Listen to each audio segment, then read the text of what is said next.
오늘 이 아침에도 하나님의 은혜를 사모하여 기도의 자리에 나아오신 모든 성도님들을 환영하고 축복합니다.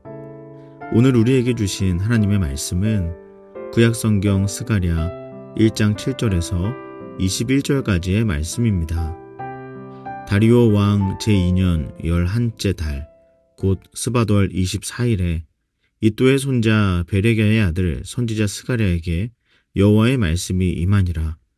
내가 밤에 보니 한 사람이 붉은 말을 타고 골짜기 속 화석류 나무 사이에 섰고 그 뒤에는 붉은 말과 자줏빛 말과 백마가 있기로 내가 말하되 내 주여 이들이 무엇이니이까 하니 내게 말하는 천사가 내게 이르되 이들이 무엇인지 내가 내게 보이리라 하니 화석류 나무 사이의 선자가 대답하여 이르되 이는 여호와께서 땅에 두루 다니라고 보내신 자들이니라. 그들이 화석류 나무 사이에 선 여호와의 천사에게 말하되 우리가 땅에 두루 다녀보니 온 땅이 평안하고 조용하더이다 하더라. 여호와의 천사가 대답하여 이르되 만군의 여호와여 여호와께서 언제까지 예루살렘과 유다 성읍들을 불쌍히 여기지 아니하시려 하나이까. 이를 노하신 지 70년이나 되었나이다 하매 여호와께서 내게 말하는 천사에게 선한 말씀, 위로하는 말씀으로 대답하시더라. 내게 말하는 천사가 내게 이르되 너는 외쳐 이르기를 만군의 여호와의 말씀에 내가 예루살렘을 위하여 시온을 위하여 크게 질투하며 아니란 여러 나라들 때문에 심히 진노하나니 나는 조금 노하였거늘 그들은 힘을 내어 고난을 더하였음이라. 그러므로 여호와가 이처럼 말하노라. 내가 불쌍히 여김으로 예루살렘에 돌아왔은즉 내 집이 그 가운데에 건축되리니 예루살렘 위에 먹줄이 쳐지리라. 만군의 여호와의 말이니라.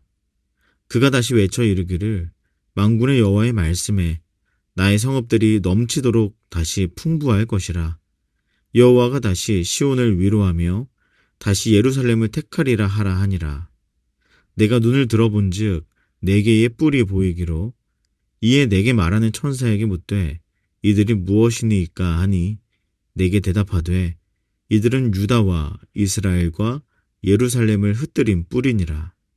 그때에 여호와께서 대장장이 4명을 내게 보이시기로 내가 말하되 그들이 무엇하러 왔나이까 하니 대답하여 이르시되 그 뿔들이 유다를 흩뜨려서 사람들이 능히 머리를 들지 못하게 하니 이 대장장이들이 와서 그것들을 두렵게 하고 이전의 뿔들을 들어 유다 땅을 흩뜨린 여러 나라의 뿔들을 떨어뜨리려 하느니라 하시더라. 아멘. 사랑하는 여러분, 평안하신지요? 네팔 보내는 선교사 톡방에 계신 분들께서는 아실 테지만 저는 지금 네팔에서 선교팀과 하나님의 마음을 느끼고 있습니다. 지금까지 저희 팀은 현지 교회 사역과 산지 마을 학교 사역을 마치고 저 멀리 만년설이 쌓인 히말라야가 보이는 포카라 지역에 와 있습니다. 장엄하고 고요한 자연 앞에 서 보니까 분주했던 서울의 일상과 또 우리 성도님들의 치열한 모습들이 더욱 선명하게 떠올라서 한 분 한 분을 위한 기도가 절로 나오기도 합니다. 이곳 네팔의 길 위에서 겉으로는 평온해 보이지만 그 안에 삶의 문제와 영혼의 고단함, 아픔들을 품고 살아가는 이들의 얼굴을 마주할 때가 있습니다. 그 깊은 눈빛들을 보면서 문득 한국에 계신 성도님들의 마음은 어떠실까 생각하게 되었습니다. 여러분은 어떻게 지내고 계시는지요? 여러분의 마음은 어떠하신가요? 혹시 여러 어려움들 가운데 마음이 무너지고 있는 채로 살아가고 있지는 않으십니까? 겉으로는 잘 지내는 것처럼 보이지만 속으로는 지치고 또 주저앉고 싶은 마음이 들 때도 있으시겠죠. 이 설교를 듣고 계신 여러분 중에도 삶의 자리에서 반복되는 실패 또는 관계의 아픔, 무너지는 자존감 이런 것 속에서 그냥 하루하루 잘 버티고 있다고 느끼는 분들이 계실지도 모르겠습니다. 오늘 우리가 함께 나눌 스가랴 1장의 말씀은 바로 그런 우리를 향한 하나님의 메시지입니다.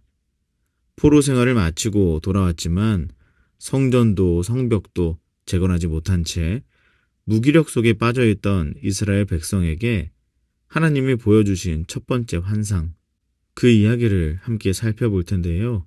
그 말씀은 비단 이스라엘뿐만 아니라 이곳 네팔 땅에, 그리고 여러분의 삶의 한복판에서 선포되는 하나님의 강력한 회복 선언이기도 한 것입니다. 11절을 함께 보시면 하나님께서 보내신 천사들이 온 땅을 두루 살피고 돌아와서 이렇게 보고합니다. 온 땅이 조용하고 평온하더이다. 이 말은 예루살렘이 무너지고 성전이 폐허가 되었는데도 이 세상은 아무 일도 없다는 듯이 평온하게 돌아가고 있다는 뜻입니다. 그 누구도 이스라엘의 눈물을 중요시 여기지 않았고 그들의 절망에도 응답하지 않은 채 그저 그렇게 돌아가고 있는 것이죠. 사랑하는 여러분, 오늘 우리의 현실도 이와 비슷하지 않습니까? 내 삶에, 그리고 내 영혼에 가장 중요한 부분들이 무너져 내리고 있는데도 이 세상은 너무나 태연하게 흘러가고 있죠. 내 영혼의 쉼과 회복이 필요해도 이 세상은 점점 더 분주하고 치열하게 우리를 몰아세우고 있고, 사업이 무너져서 눈물 나와도 세금 고지서는 날아오고 여러 가지 압박들은 여전합니다. 관계가 깨어져도 시간은 멈춰주지를 않죠. 그리고 내 마음이 너무나 찢어질 듯 아프다 해도 일터에서는 아무렇지 않게 웃어야 할 때도 참 많습니다. 세상은 우리의 고통에 무심한 듯 그저 그렇게 조용히 돌아가고만 있죠. 그러나 정말 중요한 사실이 있습니다. 하나님은 바로 그 조용한 현실 속에서 우리들을 주목하고 계셨다는 것입니다. 12절에서 하나님의 천사가 부르짖습니다. 만군의 여호와여, 여호와께서 언제까지 예루살렘과 유다 성읍들을 불쌍히 여기지 아니하시려 하나이까?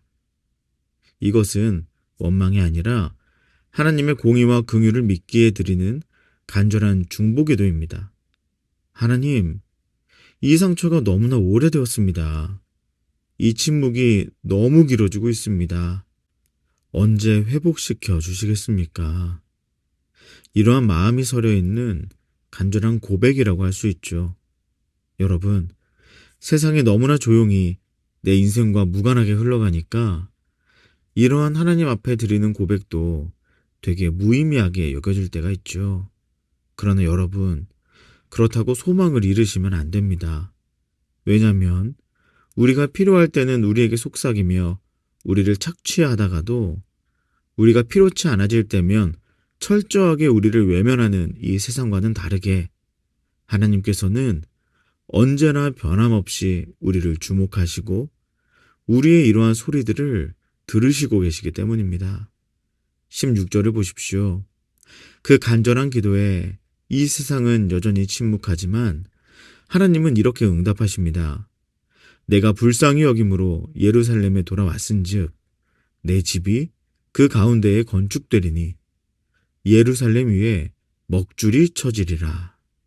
먹줄은 건축 현장에서 가장 먼저 기준선을 긋는 도구입니다. 하나님께서 친히 먹줄을 드셨다는 것은 이제는 하나님께서 직접 정확한 계획을 가지고 다시 건축을 시작하시겠다는 선언인 것입니다. 사람의 어설픈 계획이 아니라 하나님의 완전한 설계도가 펼쳐지고 있는 순간이죠. 즉흥적으로 우리의 고백에 안쓰러운 마음을 가지고 손 내미신 것이 아닙니다. 오랫동안 우리를 주목하시고 우리의 소리에 귀 기울이신 분만이 할 수 있는 그런 응답을 하고 계시는 것이죠. 사랑하는 여러분, 하나님은 지금도 우리 각자의 인생 위에 그분의 먹줄을 긋고 계십니다. 무너진 감정의 폐허 위에, 망가진 관계의 터 위에, 상처 입은 마음 한가운데에 하나님이 말씀하시는 것입니다. 이제 내가 다시 시작하겠다. 아무리 큰 절망 가운데 있다 할지라도 하나님이 말씀하시면 그 모든 절망이 그치고 회복이 시작될 때인 것입니다. 제가 있는 네팔도 2015년에 큰 지진으로 인해 무너졌던 흔적들이 남아있지만 그 위로 다시 집을 짓고 학교를 세우는 이들이 있었습니다. 그래서 지금은 그때의 아픔들을 딛고 다시금 웃음을 회복하고 그 다음 세대들이 살아가고 있지 않습니까? 이처럼 하나님은 우리의 무너진 자리에 새로운 기초를 놓고 계십니다. 그리고 절망의 자리에 새 소망을 주고 계십니다. 그러니 지금 우리에게 필요한 것은 내 안에 무너진 영역들을 외면하지 않고 그 위에 하나님의 먹줄이 그어지기를 겸손히 기도하는 것입니다. 그렇다면 이런 하나님의 회복 계획 앞에서 우리를 무너뜨렸던 그 강력한 절망의 문제들은 이제 어떻게 되는 것일까요? 우리는 간혹 소망을 회복한다고 해도 금세 얼마 가지 않아 다시 넘어지는 때가 있습니다. 그 이유는 바로 우리가 무엇을 소망한다고 해서 현실의 문제가 바로 사라지지 않기 때문입니다.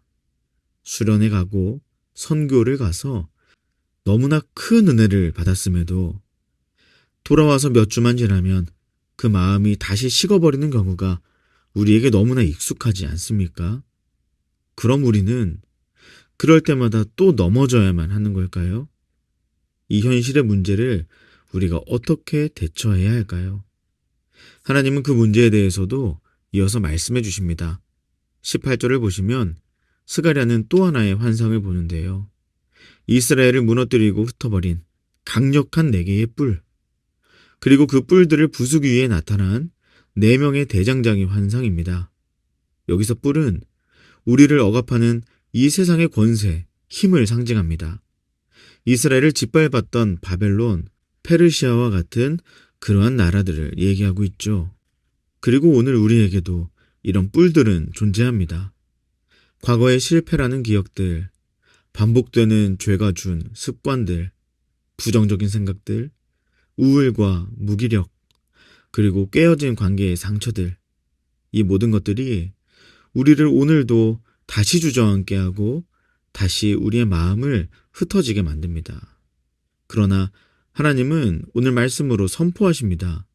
내가 저 뿔들을 부술 대장장이들을 준비해 두었다. 여러분, 이것이 얼마나 큰 위로와 소망을 주는 말씀입니까? 우리는 약하고 무너졌습니다.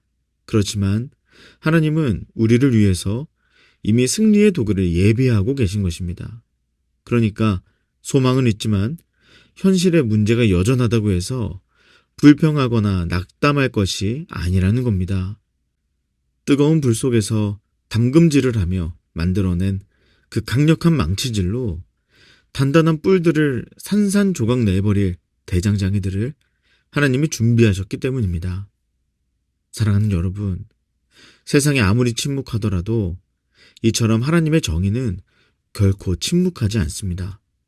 그리고 그 하나님의 손길이 지금 여러분의 마음과 삶의 한가운데 역사하고 계심을 믿으시기 바랍니다. 여러분을 짓누르고 있는 그 뿔의 권세들, 하나님이 머지않아 친히 꺾으실 것입니다. 그래서 저와 여러분의 회복은 결코 늦지 않을 것입니다. 사랑하는 여러분, 오늘 말씀은 우리를 정죄하지 않습니다. 오히려 우리가 무너져 있는 바로 그 자리로 하나님께서 먼저 찾아오신다는 말씀입니다. 그리고 또한 약속의 말씀이기도 합니다. 하나님이 어떻게 말씀하시죠? 내가 다시 너를 긍휼히 여기노라. 하나님께서 여러분의 인생 위에, 가정 위에, 사역 위에 회복의 먹줄을 다시 긋고 계십니다. 이 선 위에 하나님의 재건이 시작될 것입니다. 이곳 네팔에는 열악한 산지 마을에서도 해맑은 웃음을 간직하는 이들이 있습니다. 그리고 어려운 환경 속에서도 믿음을 지키고 살아가는 그리스도인 청년들도 있습니다. 저는 이들을 보면서 오늘도 무너진 것을 다시 세우시는 하나님의 역사를 봅니다. 그 하나님이 바로 저와 여러분, 우리들의 하나님이십니다. 그러니 우리는 오늘 여전히 절망 중에 있다 할지라도 다시 꿈을 꾸어도 좋은 것입니다. 다시 기도해도 괜찮습니다. 다시 사랑하고 다시 시작할 수 있습니다. 하나님은 우리를 잊지 않으셨고 지금도 일하고 계시기 때문입니다. 그래서 결국 하나님은 반드시 우리의 무너진 삶을 다시 세우실 것입니다. 오늘 이 아침 그 마음으로 간절히 기도하는 저와 여러분에게 하나님의 회복의 먹줄이 드리우고 하나님의 공의가 막막한 현실을 뚫고 선포되는 은혜가 있으시기를 주님의 이름으로 간절히 축복합니다. 기도하겠습니다. 세상의 침묵 속에서도 우리를 주목하시고 오늘 말씀을 통해 회복의 먹줄을 그어주시니 감사합니다. 우리를 짓누르는 절망의 뿔들을 꺾으시고 다시 일어설 힘을 주옵소서. 이곳 네팔 땅을 축복하시며 우리 또한 무너진 이웃을 세우는 회복의 통로로 사용하여 주옵소서. 그리고 우리 개인의 기도 제목을 놓고 우리의 가정과 다음 세대 자녀들, 청년들을 위해서 기도해 주십시오. 또한 진행 중인 네팔 선교와 준비 중인 코키 성경학교를 비롯하여 올 여름 다음 세대와 청년부 여름 사역과 선교 일정 가운데 하나님께서 은혜 주시기를 기도해 주시기 바랍니다. 마지막으로 나라와 민족과 온 열방에 하나님 나라가 세워지기를 한마음과 한뜻으로 기도하며 나아가시겠습니다. 함께 기도하시겠습니다.